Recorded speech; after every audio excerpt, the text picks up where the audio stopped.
and they colonized a continent.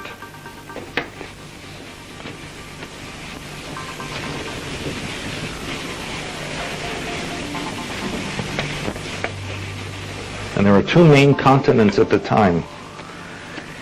A continent that is known as, or was known as, Lemuria, or in some civilizations they called it Mu. These were reptilian beings. This continent extended over the Pacific Basin. The remnants of it now are Australia and New Zealand, the South Pacific Islands, the Philippines, Japan, and Hawaiian Islands, as well as the coast of California west of the San Andreas Fault Line. That was Lemuria. And one of the plant life that still exists on this planet from Lemuria are the redwood trees. That is what was covering Lemuria. Have any of you ever walked through the redwood forest? It's a very strange sensation, very heavy feeling, but there's kind of an ancientness to it. And it only exists in that one little area by the coastline.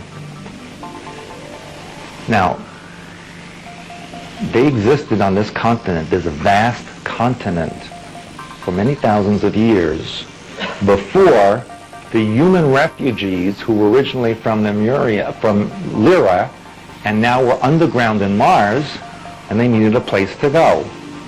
In addition, not only were the Mars refugees in need of a place to go, but there was a group of Lyrian refugees who had colonized one of the planets in the Pleiadian system, who called themselves the Atlans. Now, the Atlans were not very well liked. They were troublemakers. They were renegades. They wanted to recreate the Lyrian civilization under their own terms. You can think of them very much like the neo-Nazis in this country who want to recreate a new Germany. Well, think of Lyra as the old Germany and these Atlans being the neo-Nazis. They were not nice people.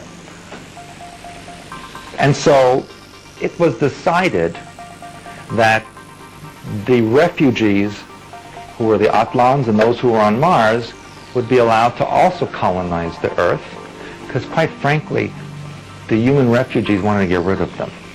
And what better place to send them but a place filled with reptiles. But it was colonizable. So can you guess where these refugees went? They went to a continent that came to be known as Atlantis, named after the Atlans. Most of the colonists were Atlans. There were very few from here. A lot of them stayed here because they wanted to see what would happen to the Atlans when they landed on a reptilian planet. And for a while, there really wasn't much going on between those two, because the full blast of the reptilian invasion force was not here. They simply wanted to get rid of the human colonists for a while. Understand that the reptilian mind, as far as the agenda of conquering, is insidious. They don't think like human beings. Where human beings want to attack a country, they'll attack and take it over. Not the reptilians. They have eons of time because they don't change, they don't evolve, they're always the same. So they just slowly move where they have to go, like cancer, until they finally get the whole thing. That's what they're like. Now, as I told you about, those of you who attended the DNA class, mammalian life forms, or human life forms, mind pattern projects out animal and insect and plant life that is representative of the group mind pattern of the intelligent species. So a human form would project out mammalian life forms and associated plant life. What do you think an intelligent reptilian form would send out as animal-like creatures to occupy its world?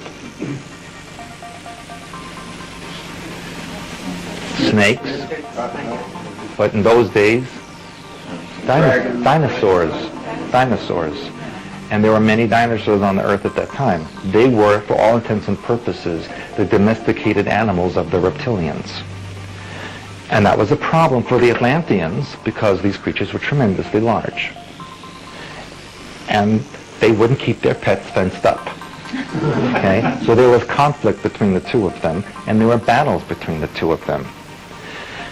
And the Martians, being so smart, waited for all of this because they were going to see what happened with the Atlanteans. Ultimately, Lemuria was attacked and sunk. The whole thing sank beneath the ocean, which we now know today as the Pacific Ocean. That left Atlantis as number one on the planet.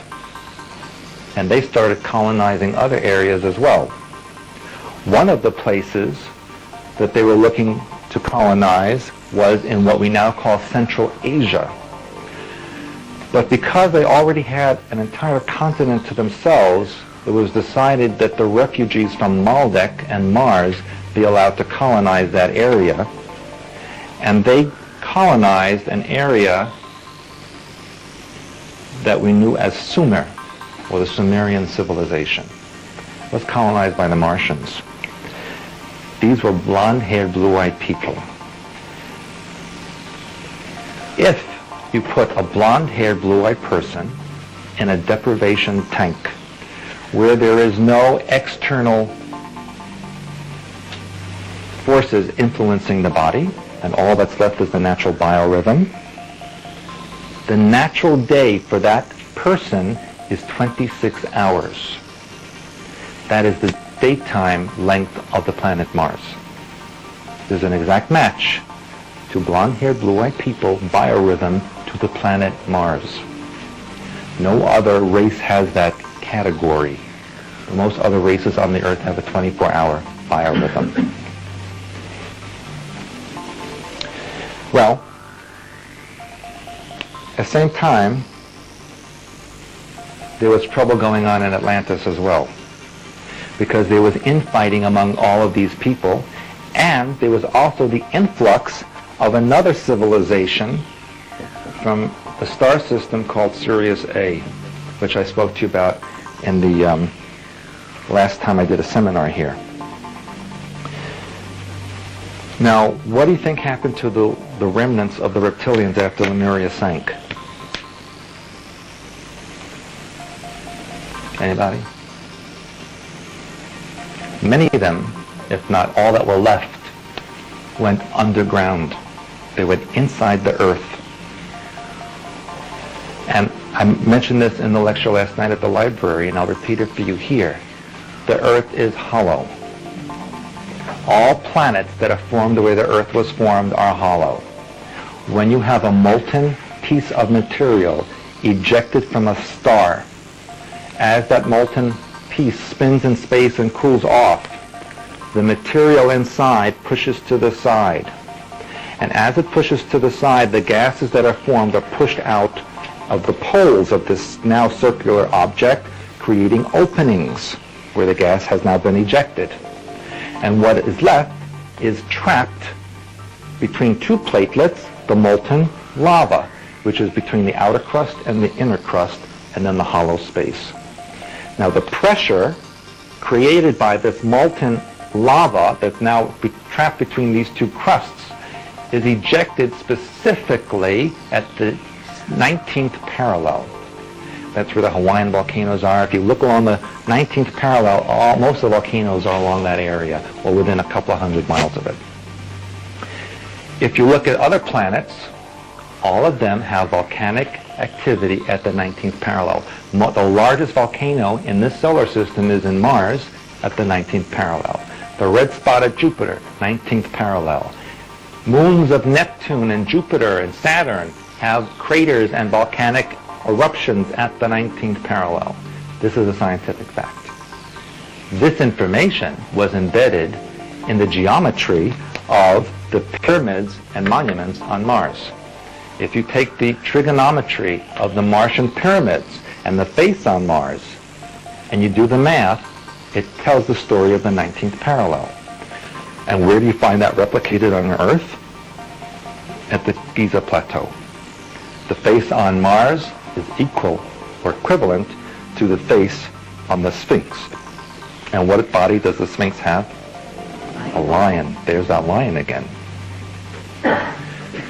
And so, I have another flowchart to give you, which will show you what the reptilians did, because they don't give up, ever. They are insidious in what they do. they decided, now that they were inside the Earth, they were not on the moon anymore, they were cut off basically from the Draco star system, what are they going to do? They wanted to recapture the Earth in the best way possible, and the best way would be by genetic breeding, hybridization with the human beings on the planet.